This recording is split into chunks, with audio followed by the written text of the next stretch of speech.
Oui, alors aujourd'hui, on va parler de l'actualité politique, mais également de vos programmes, une de vos mesures phares, donc qu'on va aborder par la suite. Donc, pourriez-vous commencer par l'enjeu de l'actualité qui se passe en ce moment? Alors oui, alors, j'imagine que ce que tu mentionnes par actualité, c'est ce qui se passe au niveau international en Oui. Iran. Donc sur l'Iran, pour le coup, certes, certains détracteurs vont dire que c'est une guerre qui est illégale puisque formellement il n'y a pas eu l'accord de l'ONU. Je rappelle qu'il y a deux motifs légitimes pour faire la guerre selon l'ONU, parce que la guerre par défaut est prohibée selon la charte de l'ONU. C'est la légitime défense, l'article 51 de la charte. Et là, Mhm. effectivement, à court terme, l'Iran n'a pas déclenché une attaque justifiant une riposte, ou alors une guerre qui est validée par le Conseil de sécurité. Bon, Mm. c'est pas le cas. Cela étant, moi, je soutiens cette intervention parce qu'on peut estimer que Israël et l'Occident en général est en situation de légitime défense, non pas à court terme, mais à moyen long terme, puisque depuis l'apparition de ce régime islamiste chiite et impérialiste, donc en 1979, ça fait donc depuis plus de 40 ans que l'Iran menace et attaque sans cesse Israël et l'Occident.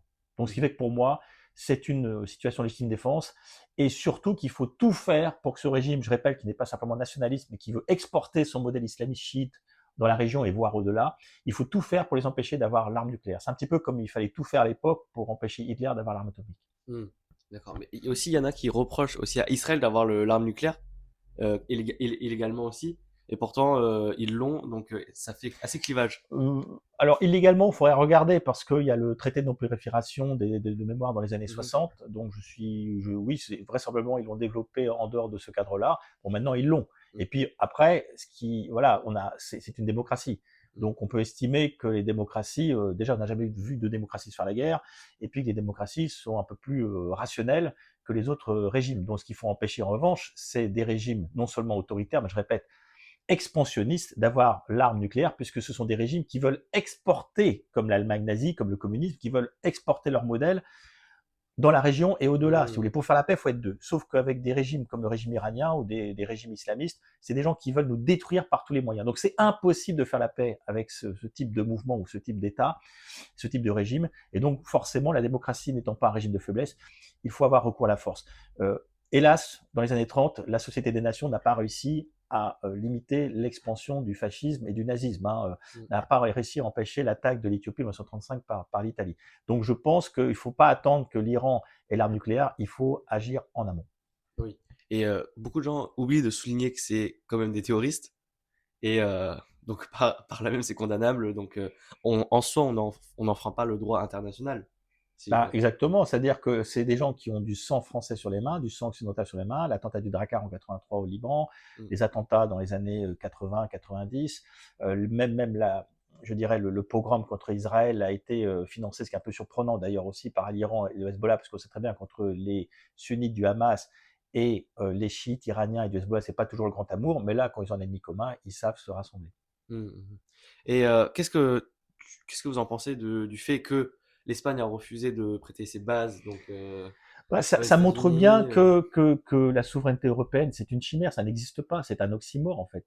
mm, Parce que la démocratie, c'est la capacité d'un peuple à maîtriser son destin. Le Conseil d'État, on ne peut pas soupçonner le Conseil d'État de faire du nationalisme, hein. Le mm, Conseil d'État a rappelé dans son étude de 2024 que la souveraineté, c'est la capacité d'un peuple à maîtriser son destin. Or, il n'y a pas de peuple européen, donc mécaniquement, il n'y a pas de souveraineté européenne. Et on le voit dans la politique étrangère, parce que si les alliances économiques sont stables dans l'OTAN, le marché unique, l'ALENA, le Mercosur, parce que tout le monde a intérêt au libre commerce si les règles sont à peu près mm, équitables, en revanche, en matière de politique et de politique étrangère, c'est le reflet de l'histoire, de la géographie d'un pays. mm, Et donc, ce qui fait que les Polonais vont être plus tournés vers l'Est, nous, on va être plus tournés vers l'Afrique, vers le mm, Moyen-Orient, et on a aussi une dimension mondiale par l'outre-mer et notre langue. Donc, ce qui fait qu'on ne peut qu'avoir des alliances ponctuelles face à un ennemi, un mm, adversaire commun. Il y avait une vingtaine de pays de l'Europe en Afghanistan dans les années 2000. On n'était que deux face à la Libye dans les années 2010-2011, de 2011. Donc, ce qui fait que c'est pas étonnant, si vous voulez. Donc, que l'Espagne fasse cavalier seul, un petit peu comme en 2003 aussi, vous aviez l'Allemagne et la France qui s'opposaient à la guerre, vous aviez l'Espagne, la Grande-Bretagne et d'autres pays européens qui soutenaient les États-Unis. Donc, on mm, voit bien qu'à la fin, c'est la capacité d'un peuple à maîtriser son destin et à faire des choix. mm. Donc, on voit bien que aussi l'Europe, c'est pas une unité homogène qui prenne des décisions collectives, collégiales et de manière univoque, enfin ensemble, parce que la preuve, la France a décidé justement de soutenir l'opération, tandis que l'Espagne Ah condamne oui, ben voilà. De l'opération. toute façon, il n'y a, il ne peut pas y avoir. L'Europe sera soit respectera les nations, ou soit s'effondrera. Il n'y a aucun. Il y a une permanence des peuples dans l'histoire. Il n'y a aucune tentative supranationale qui ait réussi dans le monde. L'Union soviétique s'est effondrée, la Yougoslavie a implosé. Même dans les pays démocratiques, regardez, entre les Flamands et les Wallons, aujourd'hui, ils se parlent en anglais. Mm. Il y a failli y avoir une guerre civile en Espagne il y a quelques années avec le référendum illégal de la part de la Catalogne. Même le Royaume-Uni, avec le prestige de son histoire et de sa couronne, vous avez régulièrement les Écossais qui veulent éventuellement voir ailleurs et partir. Donc il n'y a pas de démocratie sans nation pour deux raisons de bon sens. La démocratie, c'est le régime du débat, le Mm. régime du doute, donc il faut avoir une langue commune pour débattre. Et dans une société libre, démocratique, pour faire en sorte que de temps en temps, des individus qui n'ont absolument rien à voir dans la vie quotidienne, Mm. type un chômeur pas qualifié, un trader, pour que de temps en temps, ils regardent ensemble la même direction, il faut des repères et des valeurs issues de l'histoire et des terroirs qui transcendent ces clivages et il faut parler la même langue. Mm. Donc il n'y a que le fait d'être français, de parler français, avec toute l'histoire aussi qu'il y a derrière, c'est ce qui permet de rassembler de temps en temps des gens qui n'ont absolument rien à voir, comme un trader, un chômeur pas Mm. qualifié. Donc il n'y a pas de démocratie sans nation. Et qu'est-ce que tu en penses de la situation de la France dans ses prises de position, ses actions d'Emmanuel Macron Non mais dans la vous guerre? voyez que face à un régime qui depuis plus de 40 ans nous attaque, un régime, il nous parle de négociations de bonne foi. Mm. Il faut reprendre les négociations. Mais on a essayé depuis plus de 40 ans de négocier. Comment voulez-vous négocier de bonne foi? C'est comme si vous disiez aux années 30, et on y a cru, on a vu ce que ça donnait, qu'on pouvait négocier de bonne foi avec Hitler. On négocie pas de bonne foi avec des régimes totalitaires, Mm. impérialistes. C'est pas possible. Donc on a l'impression d'entendre le pape, en fait. Mm. On a l'impression d'avoir une officine du pape, notre président, Mm. voilà, c'est un non, c'est un nonce apostolique, c'est un, je sais pas, c'est un ambassadeur du pape. Voilà, on a l'impression d'avoir un discours papal, mais c'est pas un discours de chef d'État d'une grande puissance comme la France. Mais maintenant, il a quand même décidé d'envoyer enfin, le navire Charles de Oui, non, Gaulle. mais une fois de plus, il sait pas où il habite, si vous voulez. Donc il sait pas où il habite, donc ce qui fait qu'il prend des décisions, va dire en fonction, je dirais, de l'écume médiatique, mais il n'est pas sur les courants fonds de l'histoire. Mm. Et donc, en plus, ce qu'il faut rappeler, c'est que non seulement l'Iran nous attaque depuis des décennies, mais là, dans le cadre d'une opération dans laquelle on n'est pas impliqué, Mm. ils ont quand même attaqué notre base enfin, qui est située aux Émirats Oui, Arabes Unis.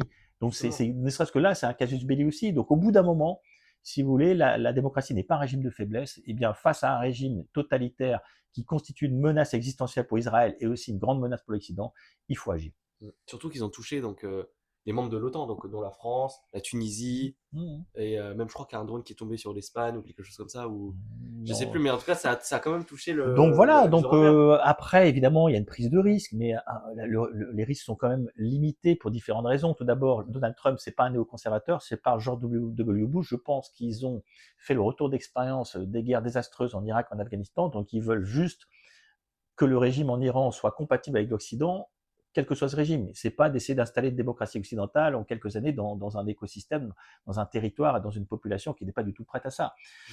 Donc voilà, je pense qu'il y a ça et c'est pas un néoconservateur.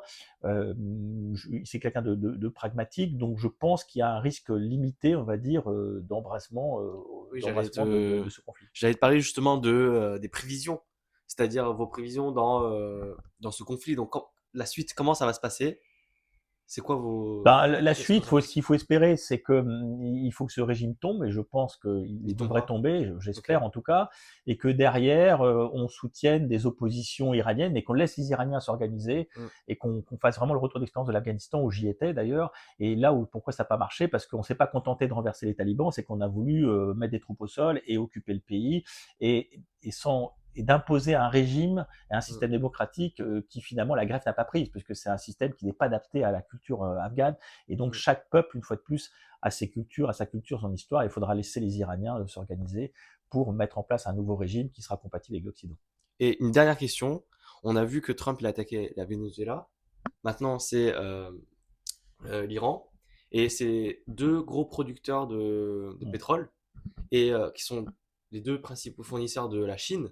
Et donc, est-ce que c'est pas une stratégie indirecte d'attaquer la deuxième puissance économique? Ah bah, de toute façon, Trump ou pas, c'est de la forme, hein, Trump. Hein. C'est toujours America First. Hein. Donc Hmm, les États-Unis ont une dimension hégémonique, surtout d'accord. D'ailleurs, en Amérique du Sud, avec la doctrine Monroe du 123, pour eux, c'est leur précaré. Alors autant l'opération en Iran, pour moi, est légitime, elle est peut-être pas légale, mais légitime. En hmm, revanche, on peut se poser des questions effectivement sur le Venezuela, parce que là, on voit bien que c'est pour des intérêts économiques, hmm, en fait, parce que le Venezuela, certes, il y a des rotomondades, c'est un régime qui est anti-américain, mais bon, ils ont des capacités faibles et ils ne constituent pas une menace pour les États-Unis, hmm, comme ça a pu être le cas de Cuba avec des missiles soviétiques à l'époque. hmm. Et est-ce qu'il y aura la guerre entre les États-Unis et la Chine? Oh là Dans, là, là, on dans passe à un un, autre sujet. dans un, Bah, en tout cas, je pense que la Chine est déterminée à récupérer Taïwan. Et ouais, là, j'ai quelques doutes sur la volonté, la détermination des États-Unis à s'opposer à une invasion de Taïwan. Cela étant, on a des doutes sur les capacités de l'armée chinoise qui n'a pas fait la guerre c'est depuis ça. 1979 et qui s'est pris une petite raclée Hmm, de la part du Vietnam.